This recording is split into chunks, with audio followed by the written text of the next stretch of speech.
A study reporting on a novel cancer treatment made headlines after it produced some extremely promising results. The small and ongoing clinical trial is being undertaken at the Clatterbridge Cancer Centre, a leading research hospital for oncology in the UK.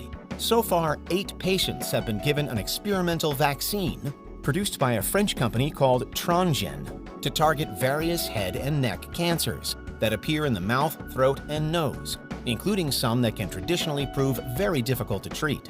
And though it's a small sample size at present, it's hoped that this vaccine will go on to have a major impact on both the physical and psychological well-being of patients. Almost every other life-saving treatment that's available today also began with similar small-scale clinical trials. We know that bringing new medicines and vaccines into the world is a long and complicated road. But importantly, the vaccine that's being treated here perhaps isn't what you'd immediately think of a vaccine to be. The reported cancer vaccines, codenamed TG4050, aren't a means to prevent you from getting the disease in the first place, but rather are treatment vaccines, only suitable for patients who already have cancer. The 8 people in the initial study have already completed other cancer treatments then, such as chemotherapy. But the new vaccine is used by doctors in a bid to stop their cancers from coming back. As cancer frequently goes into remission only to then return at a later date, any ability to block that return could be vital. So how does it actually work? Essentially, it's DNA from the patient's tumor that gets put into a virus and then injected back into their body. It perhaps sounds frightening, but there is solid science behind the procedure. The virus that gets injected back in is harmless, but its presence can train a patient's body to fight back against the development of new cancerous cells of the same type as their existing cancer. It's prompting the body to learn what that cancer looks like and thereby tackle it as effectively as possible, leading many to describe it as a personalized treatment. And what's really exciting is that so far, at the time of publishing, all of the 8 patients immunized in this way haven't seen their cancer return. We're still at a very early stage, but so far it seems to work. It's a treatment that still requires time, mind you. It takes a lot of individual vaccinations for any one patient before results start to form, sometimes as many as 20. But any side effects appear to be minimal, or in some cases, non-existent.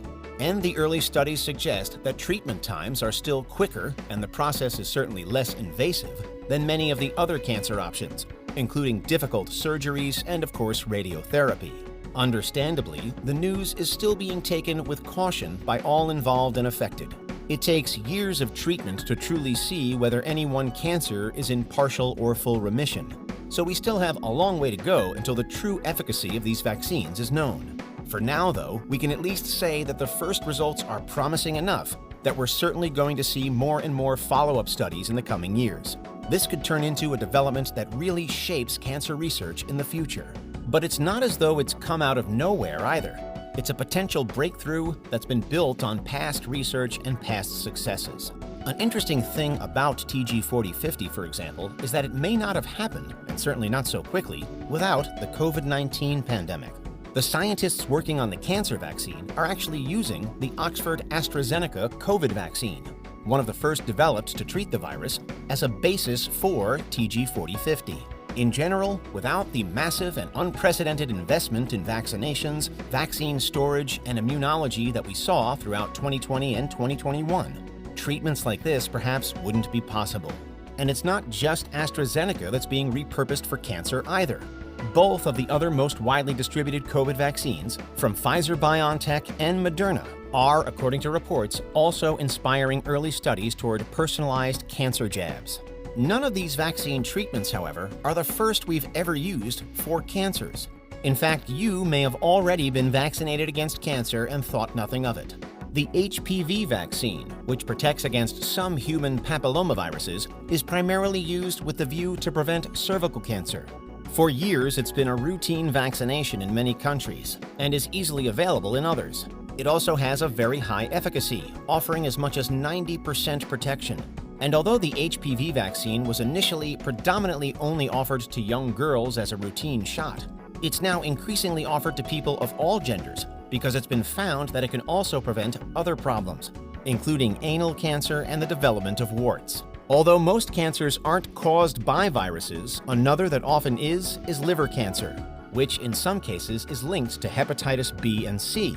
So in many ways, the hepatitis B vaccine, approved for wide use in humans in the US in 1981, can be thought of as the true first cancer vaccine. And that came about more than 40 years ago. It should also be said that there are treatment vaccines similar to this latest one already out there as well, targeting lung cancer, which is the second most common cancer type worldwide after breast cancer. Simivax EGF was developed in Cuba and was first used in the 2010s. For a while, Cuba was the only country with access to it, but it's now used in many South and Central American countries, while others, including the United States, are currently testing Simivax EGF for themselves. Again, this isn't a vaccine that will prevent you from getting lung cancer in the first place. Rather, it's used to treat those who already have it. But that's still up to 12% of all cancer patients globally. And again, there are other similar vaccines currently being studied and developed all over the world. There's no doubt then that there are reasons to be hopeful. This is science bidding to finally beat one of the greatest dangers to human life. But slightly more concerningly, there are some reported signs that cancer research funding is still struggling, with some of the public and private cash for cancer being diverted towards the COVID effort in recent times. The situation is different country to country, region to region, and we know that in some ways the COVID drive has worked in favor of cancer research, with new technologies like this vaccine based on COVID innovations. But still, there are calls for higher and steadier funding for cancer research direct. Because ultimately, breakthroughs like the TG4050 vaccine are monumental and crucial for us as a species. They provide another weapon in the fight, and another hope that will one day cure cancer for good, almost a quarter of the way through the 21st century. And while we have some established vaccine products for prevention and treatment, there are more and more emerging, and TG4050 might just be the most exciting and promising of all.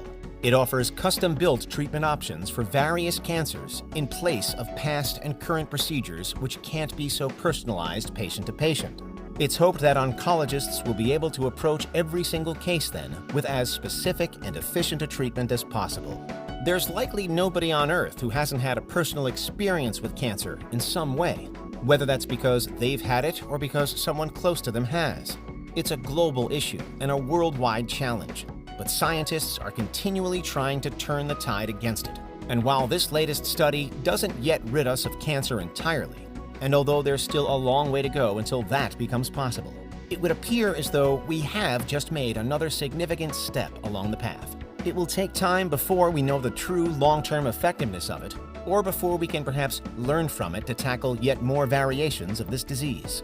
But that's why scientists, at an early stage, seemingly have just invented a cancer vaccine.